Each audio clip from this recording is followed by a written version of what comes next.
আসসালামু আলাইকুম। যে ৫ ক্যাটাগরির লোকে সৌদি আরব থেকে স্পেশাল এক্সিট আসবে না, সেই ৫ ক্যাটাগরির ভিতরে কারা, কারা আছেন সেটা নিয়ে একটু বিস্তারিত তথ্য দেওয়ার চেষ্টা করব।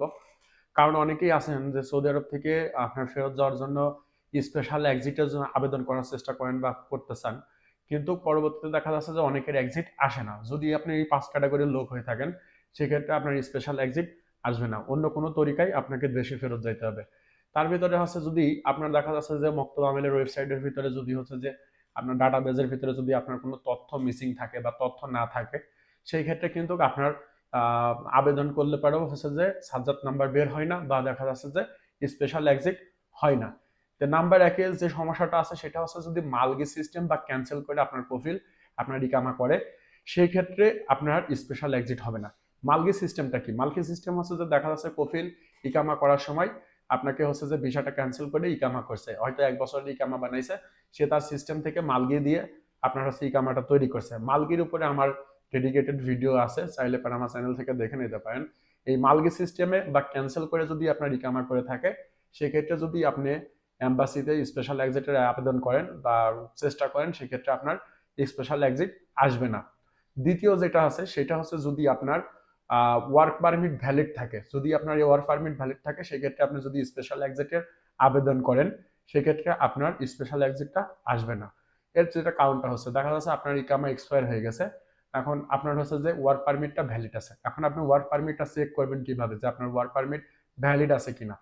কিওয়াতে গেলে পারে, যেটা মক্তব আমেলের ওয়েবসাইট, অর্থাৎ আপনার কিওয়াতে গেলে পারে আপনাদের কন্ট্যাক্ট পেপার বা মাই হোমের ভিতরে আপনার হচ্ছে যে বা মাই সার্ভিসের ভিতরেও আপনি পেয়ে যাবেন আপনাদের হচ্ছে যে কন্ট্যাক্ট পেপার, যেটা হচ্ছে ওয়ার্ক পারমিট, সেটা কত দিনের জন্য আছে বা বৈধ আছে কিনা। যদি এরকম থাকে আপনার ইকামা এক্সপায়ার হয়ে গেছে কিন্তু কন্ট্রাক্ট অর্থাৎ ওয়ার্ক পারমিটটা এখনো এক্সপায়ার হয়নি, সেক্ষেত্রে যদি আপনি স্পেশাল এক্সিটের আবেদন করতে যান, সেক্ষেত্রে আপনার স্পেশাল এক্সিট হবে না।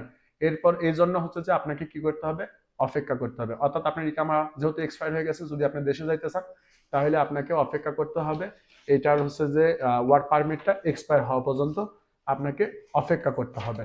৩ নম্বরে যেটা আছে, যদি হচ্ছে যে যারা সৌদি আরবে আসছেন, আসার পরে আপনার ইকামা নাম্বার ওঠান নাই বা দেখা যাচ্ছে যে ইকামা নাম্বার হয় নাই, তাদের হচ্ছে ইকামাতে কোনো হুরুপ নেই, খুরুজ নেই, তারা যদি স্পেশাল এক্সিটের আবেদন করতে যান, সেক্ষেত্রে আপনার স্পেশাল এক্সিট হবে না। কারণটা হচ্ছে যখন আপনি ফাইলটা সাবমিট করতে যাবেন স্পেশাল এক্সিটের জন্য, তখন কিন্তু ওইখানে ইকামা নাম্বার চাই, ওইখানে কিন্তু বর্ডার নাম্বারের কোনো সিস্টেম নাই, পাসপোর্ট নাম্বারের সিস্টেম নাই। সেক্ষেত্রে অন্য কোনো তরিকার মাধ্যমে আপনাকে স্পেশাল এক্সিট পাবেন না, অন্য কোনো তরিকার মাধ্যমে আপনাকে এক্সিট নিতে হবে। আর যদি হচ্ছে ইকামার নাম্বার তুলে যদি আপনি হচ্ছে যে স্পেশাল এক্সিটের জন্য আবেদন করেন, সেই ক্ষেত্রে হচ্ছে যে আপনি খুব সহজেই আবেদন করতে পারবেন।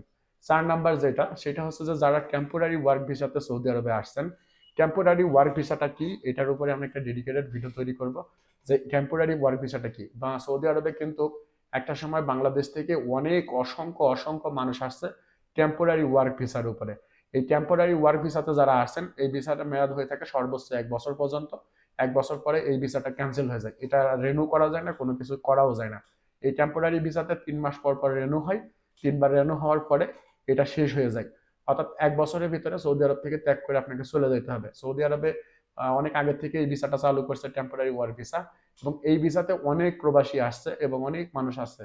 এখন তারা যদি আপনার স্পেশাল এক্সিটের জন্য আবেদন করতে চান, সেক্ষেত্রে আপনাদের স্পেশাল এক্সিটটা হবে না। ৫ নাম্বারে যেটা আছে সেটা হচ্ছে যদি আপনার ইকামা সাসপেন্ড হয়। এখন ইকামা বেশ কয়েকটা কারণের জন্য ইকামা সাসপেন্ড হয়ে যায়। যেমন হচ্ছে যে আপনার প্রোফাইল হয়তো মুআসাসা বন্ধ করে দিয়েছে, হ্যাঁ? আপনার মুআসাসা বন্ধ করে দিয়েছে, এই জন্য হচ্ছে যে ইকামা সাসপেন্ড হয়ে যেতে পারে। যদি আপনার ইকামা সাসপেন্ড থাকে, যদি মুআসাসা বন্ধ হয়ে যায়, সেই ক্ষেত্রে আপনার প্রোফাইল যদি মুআসাসা বন্ধ করে দেয়, সেই কারণে যদি ইকামা সাসপেন্ড হয়ে যায়, সেই ক্ষেত্রে আপনি স্পেশাল এক্সিট পাবেন না। সেক্ষেত্রে আপনাকে অন্য কোনো তরিকার মাধ্যমে এক্সিট নিয়ে যাইতে হবে। আর যদি আপনার মুআসাসা চালু থাকে, আপনার ইকামা অন্য কোনো কারণবশত সাসপেন্ড হয়েছে, সেক্ষেত্রে আপনি স্পেশাল এক্সিট পাবেন।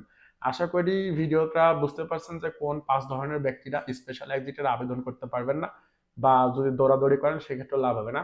তাদের জন্য বলবো যে অন্য বিভিন্ন তরিকা আছে, সেই সমস্ত মোতাবেক যদি এক্সিট নেন, সেক্ষেত্রে এক্সিট হয়ে যাবে। আশা করি ভিডিওটা ভালো লাগছে এবং এই ভিডিওটা আশা করি শেয়ার করবেন, অনেকের উপকৃত হবে।